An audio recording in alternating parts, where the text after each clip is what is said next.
Greetings, YouTubians, and welcome back to Wayne Sharp World, where today we are taking a look at a rather new Pena. I wouldn't call it brand new, but I would call it relatively new. Unfortunately, I would also call this sold out, so keep that in mind during the review. You're going to want to look for this on the secondary market. I think you'll definitely be able to find some, which is why I wanted to bring you this review, because what we have here is one of the best Penas I have ever handled, and one that I will not be selling, so please don't ask me. This here is the Pena X-Series Paramour. Now, before I go any further into this review, I'd like to thank you guys for tuning in today. If you like what you see, please do me a huge favor, hit that subscribe button, follow along, and I will continue to bring you the content. Now, let's take a look at some overall specs on this insanely impressive EDC right here. We have an overall length of 6.65 inches, a blade length of 2.9 inches, and a blade thickness at 134 thousandths. We have CPM M4 on the blade steel, which is quite nice. We have a reverse Tonto style blade with a flat grind and a handle length coming in at 3.75 inches. Handle thickness is 480 thousandths with titanium on the handle material, as well as a frame lock on the locking mechanism. We have a user of a right hand only tip-up carry, a weight coming in at 2.68 ounces. This is a collaboration design from Javi Garcia and the one and only Enrique Pena. Price starting at $274, but like I said, unfortunately, these are sold out at retailers. Hopefully, there will be more coming. Pena has been pretty good about bringing some of his stuff back, but they sell out quick. So whether or not they're going to come back, I don't know. But like I said, you will be able to find these on the secondary market. Not because they're a bad knife. It's actually a freaking phenomenal knife. But, people just, catch and release sometimes. So keep your eyes peeled. I'm sure you'll be able to find one somewhere. Let's take a look at some size comparisons on this guy here. Very much a Pena-sized knife. If you guys know Pena's designs, they're usually sub 3-inch blade. Not always, but I would probably say majority of them are. This is the Pena X-Series Apache, the only other Pena front flipper I have, and I love it very much. Fantastic little knife, but it never wants to stand up good for the size comparisons. It's a stubborn little runt. But there's that. And then also one more just to kind of maybe mesh things together if you haven't bought a lot of expensive knives. The Civivi Elementum, which is clearly a little bigger than that. Not nearly the level of design in turn. This is a little more bubbly, a little more round. But yeah, we'll get that out of the way and we'll get the Apache out of here. And we'll talk about this Paramour, because there is something very different about this Paramour that I will refer back to the Apache on. But first, let's take a look at the blade, because I love this little reverse Tonto blade shape here. This is a really, really clean design. Very, very clean and angular. Got a nice pointy tip for piercing. You have a nice slicey edge for slicing. You have a really nice swedge up there that it encompasses a lot of the blade and really helps kind of tie it in and give it that little bit of a stealthy look. Really, really good looking blade design here. Yeah, CPM M4. I don't actually have a lot of experience with that. I know it's a tool steel, so there's the potential to rust, but you know what? I'm slowly getting over the premium tool steels. Well, technically this isn't like a tool steel. It's a powder metallurgy steel. Excuse me, CPM. But I don't know. I've always been one to where I like to go more with the non-rusting steels, the stainless steels. But I heard so many good things about this knife. My buddy Kev over at Lefty EDC, I trust his opinion when it comes to front flippers, and he was raving about this, so I just had to check it out. And I don't regret it. Not one bit. I'll be totally fine with the CPM M4 and this beautiful blade. Now this handle here, very simple. As you can see, it's a long rectangle.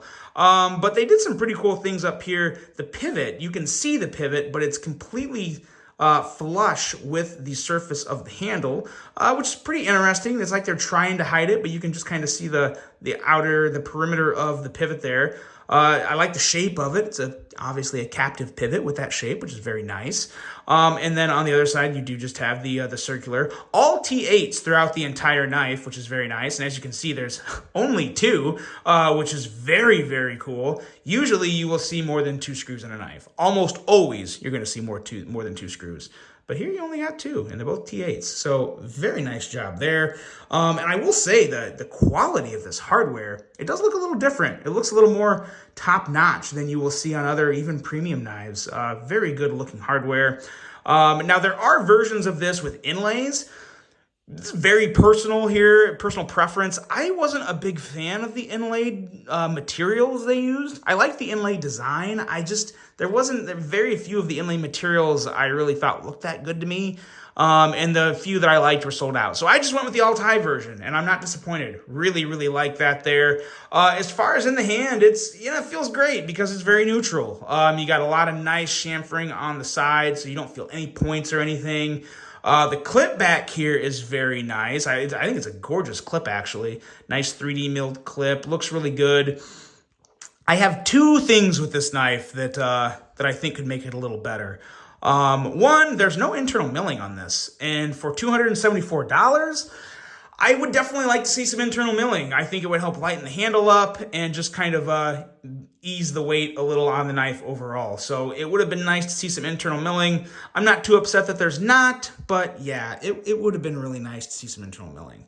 The other issue I have is a little more of a nuisance because while I really like the relief they did back here on the lock bar to obviously, make it function the way it should, it gets caught in your pants sometimes. So when I'm going to put this in my jeans, I'm going to shove it in there. This is rather abrasive on my jeans, and it gets caught up sometimes. So I have to, use both hands and just kind of wiggle it in there.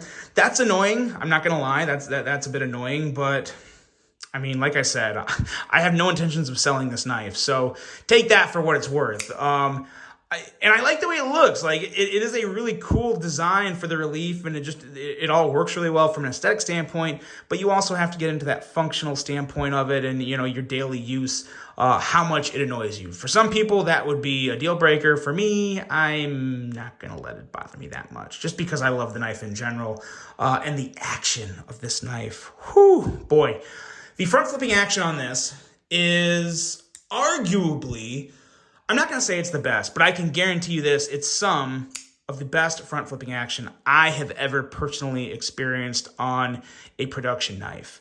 Now, obviously, it would be stupid to compare this thing to a custom Pena or any other custom knife that is known for their front flippers.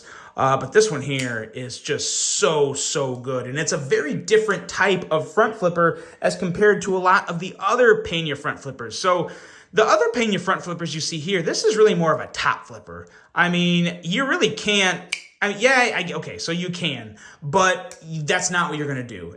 Everyone's going up top and just popping it out like that because it's very satisfying and it's damn good. I mean, just listen to this.